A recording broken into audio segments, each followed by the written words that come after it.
Hey everyone and welcome or welcome back to my channel. So in today's video I'm going to be going through my favourite books of 2021.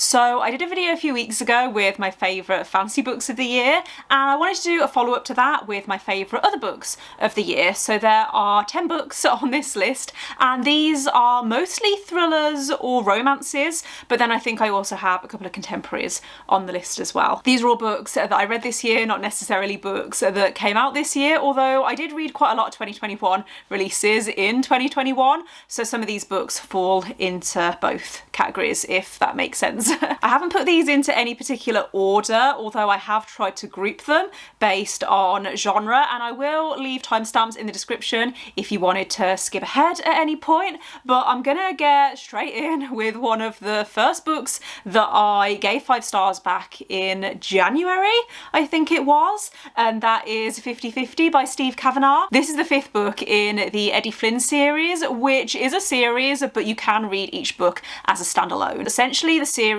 follows this lawyer called Eddie Flynn, who used to be a con artist, but now he works as a lawyer. However, his thing is that he'll only take on cases where he believes that the person he's representing is innocent. In 50/50, he's representing one of these sisters who has been accused of murder. So there are these 2 sisters that have both accused each other of murdering their father, but you don't know who is actually responsible and who the killer is. And it's so cleverly written. There's 3 different perspectives that you're following. So you're following Eddie, who's representing one of the sisters, and then you're following the lawyer who's representing the other sister, and then you're also following one of the sisters, but you don't know which sister you're reading from just because of the way that it's told. Pretty sure that I read this book in one sitting because I could not put it down. The tension and the suspense and the twists were so good, and I think in general, if you're looking for a good courtroom thriller series to get stuck into, then I would recommend this one. Really want to go back and read the earlier books in this series because so far I've read the 4th book, 13, and 50/50, which is obviously the 5th book. Next on my list is Watch Her Fall by Erin, which is a very atmospheric mystery thriller that centres around this ballet school in London, I think it is. And there's a few different perspectives that you follow, but the main character that you're introduced to in the beginning is a young woman called Ava, and she's the daughter of the director of this ballet school, and she's just found out that she has been given the lead role in Swan Lake, which is the next production that the ballet school are going to be putting on. There's this really claustrophobic feeling in the beginning because Ava begins to suspect that someone is watching her and someone is waiting for her to trip up, and you're not really sure whether Ava is being paranoid or whether there is something more sinister that's going on. The book does then take a very different turn, and I don't want to say much more because obviously spoilers, but there were moments throughout this book where my jaw literally dropped because it was so dark and twisty, and I thought it was so cleverly written. I definitely want to check out more books from this author because I think this one is definitely underhyped. Next on my list is The Last House on Needless Street by Catriona, which I think is categorised as a horror, but it's also a mystery and it's also a suspense, and it also has these more thrilling elements, so it's a bit of a mishmash of different genres. And the main character that you're following is this guy called Ted, who lives in this house on Needless Street with his cat Olivia. Another character that you're following is this woman called Dade, who's trying to find out what happened to her sister who went missing when they were kids, and so you do kind of have this mystery of what happened to this child, but there's also a lot more going on than that, and it was so confusing in the beginning because not a lot was making sense. I think that if that's something that you wouldn't enjoy, then I wouldn't recommend this book because I did spend a large chunk of this book with so many questions, but we weren't really getting many answers. However, I really liked the direction that this book went in. It's not the kind of book that has a lot of really sharp twists and turns because it is more slower paced and it is more character driven. However, I really liked that. It worked for me. I really liked that one of the perspectives perspectives that we're following is the point of view of the cat, Olivia. I thought that that was really cleverly done, and I felt like I was in the mind of a cat. So if that is something that appeals to you, then I would recommend this one. I really liked the subtle way that it approached certain themes. Next on my list is The Sundown Motel by Simone St. James, which is a paranormal horror about a young woman called Carly whose mom has recently passed away, and before Carly was even born, her mom's sister, so Carly's aunt Vivian, went missing and no one ever learned what happened to her. But Carly has always been curious about what happened to her aunt, but her mom has never really wanted to talk about it. So now that her mom has passed away, Carly decides to investigate and try and see if she can find out the truth behind what happened. There's these two timelines, so you follow Vivian in the past as she moves to this town and starts working at this really creepy and rundown motel, but then you also follow Carly in the present day as she's following in her aunt's footsteps. In general, I do really like books where you're following characters that are investigating a mystery, and there's two mysteries in this book. So you have a mystery in the past and a mystery in the present, and I really liked the way that the events in this book unfolded, and I really liked the tension and the suspense and the atmosphere, and how there were certain moments where I was on the edge of my seat and I had goosebumps because I was that scared. So even though I don't read a lot of horror, I would definitely recommend this one because I thought it was just such a good spooky book. It was a solid read, like solid 5 stars. Okay, so next I'm going to move on to the romances on my list, starting with Acevedo Brown by Talia Hibbert, which I was so excited about. This was definitely one of my most anticipated books of the year, and I'm so glad that it actually lived up to my expectations because I put a lot of pressure on this book given how much I enjoyed the first 2 books in this series. I think this is probably actually my favourite book in the trilogy. So this is an adult romance series, but you can read each book as a standalone if you want to because they are individual self-contained stories. So at the start of this book you learn that Eve Brown is in a bit of a sticky situation and her parents are starting to get really frustrated with her. So they give her this ultimatum where they tell her that unless she can prove that she can hold down a job for longer than a year, they're gonna kick her out and cut her off, which Eve is obviously quite upset about, and so she decides to spontaneously drive out to the countryside, and she comes across this bed and breakfast where she ends up getting a job working as a chef. The B&B is owned by this guy called Jacob, who is pretty much the exact opposite of Eve, because while Eve is very flighty, is that the right word? Eve is very much out of control, whereas Jacob likes to be in control and he likes things to be very regimented and very ordered. The situation and how she ends up working for Jacob is just so funny, and I think that what I loved most about this book and about this series actually is the way that Talia Hibbert balances the humour with the more emotional themes. Talia Hibbert knows how to write chemistry between 2 characters, and I thought the romance in this was just so sweet and adorable, and I think that if you haven't read this series yet and you like adult romance, then please pick it up. Like, I know that this is a really popular series and a lot of people have already read it, but whenever someone asks me for a romance book recommendation, this series is the one that I direct them to because I just think that it is perfection. Next on my list is The Heart Principle by Helen Hoang, which is the 3rd book in the Kiss Quotient series, and as with the Brown Sisters series, you can read these books as standalones if you want to, because there's some overlap with the characters, but otherwise they are their own self-contained stories. So this book in particular follows a main character called Anna, who's a violinist, and she went viral on YouTube a few years ago, and since then she's felt this pressure to be perfect. However, recently she's been feeling a lot of burnout, and so she's been struggling to play her music, but then her boyfriend turns around to her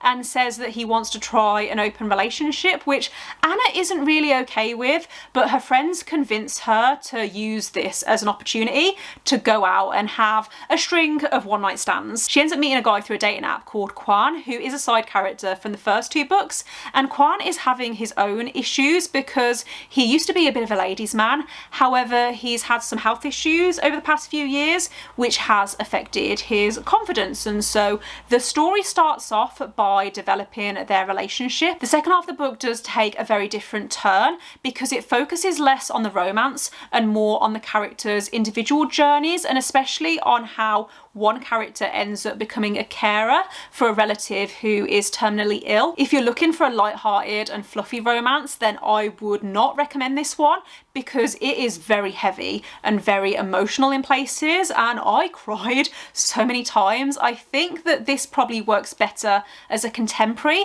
rather than a romance, because I did think that the romance itself was the weakest part of this story. I would definitely recommend checking the trigger warnings beforehand, because there's a lot around mental health and around difficult family relationships, and there is autism representation in this book as well. Obviously I can't speak on how accurate that is, but I would recommend checking Own Voices reviews. I definitely felt that this was a very personal story for the author to write, and I think that that is why it had such an impact on me, because I could feel that in the way that it came across in the writing. Next on my list is Spoiler Alert by Olivia Dade, which is an adult romance about fan fiction writers. So there are two main characters that you're following, Marcus and April, and they both write fan fiction about this super popular TV show that felt a little bit like Game of Thrones. But whereas April is a fan of the show, Marcus is actually a famous actor that is also in the show, but he writes under a pseudonym because he obviously doesn't want anyone to know who he really is. Marcus and April have known each other for years because they've been chatting